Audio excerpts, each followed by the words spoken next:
Hi, I'm Catherine Kraft, curator of the Nasher Sculpture Center's current exhibition, The Nature of Arp. Jean Arp, or Hans Arp, as he was also known. Sorry, I got distracted.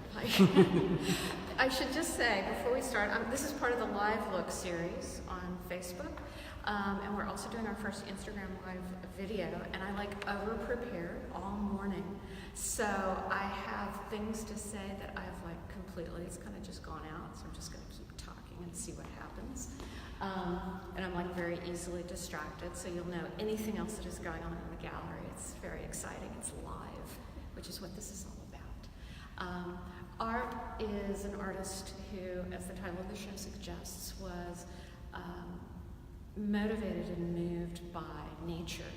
And he turned to nature during World War I. He was so disappointed and horrified by the destructiveness of the war that he was really looking for alternatives. And nature seemed like an important and good alternative to him from the destructiveness and kind of human arrogance that had led Europe into war. And he wasn't so much interested in the imitating the appearance of nature as he was looking at the underlying processes. And one of those processes was fragmentation.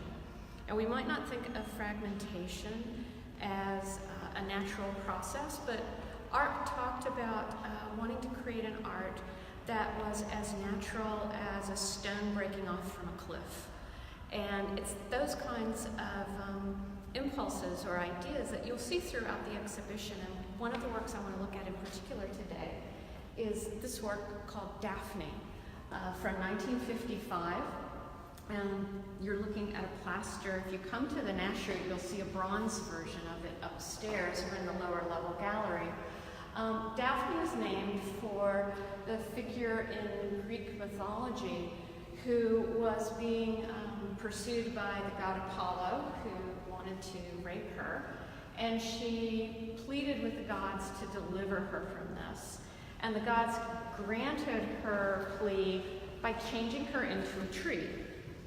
And usually this is shown throughout centuries in the history of art by showing Daphne as this beautiful young woman who has kind of leaves that start to sprout out of her fingers and out of her hair. I have an image of Bernini's sculpture of Apollo and Daphne that gives you an idea of how it's usually represented.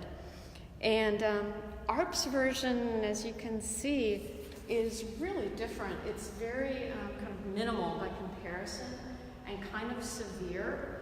And in fact, where her various parts of her body would be, like her head, her arm, where her shoulder might be, and kind of trunk, the bottom of her trunk where her legs start, they're all just sort of flat, blank planes, almost as if her human nature has been kind of sheared or pruned away.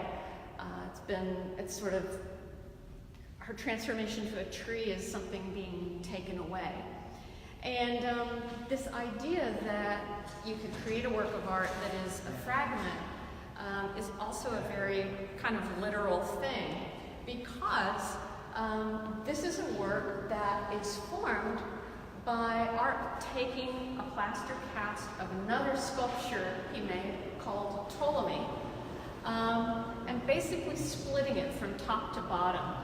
So the sort of left side of the sculpture becomes the sculptural form of Daphne.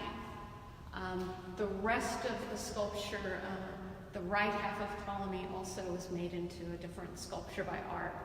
But what Arp does with the fragment of Ptolemy, to make it into Daphne, he takes this fragment and he puts it on this base, which is sort of this very sharply angled form, kind of a stacked form that seems very precarious and really slanted.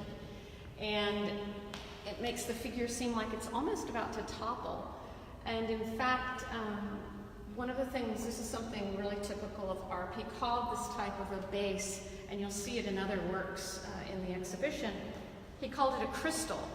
And it's a wonderful idea because they're very, these are shapes we might associate with geometry or geometric abstraction. And Arp is in fact reminding us that that started in nature too. That this base that's a crystal is also the product of a natural process. So I really feel like this is a sculpture that shows Arp really thinking about nature and about processes informing nature. It's a process of metamorphosis, but it's also one made by fragmenting something. So I would invite you to join us next week for more about the nature of Arp. And thanks for tuning in today.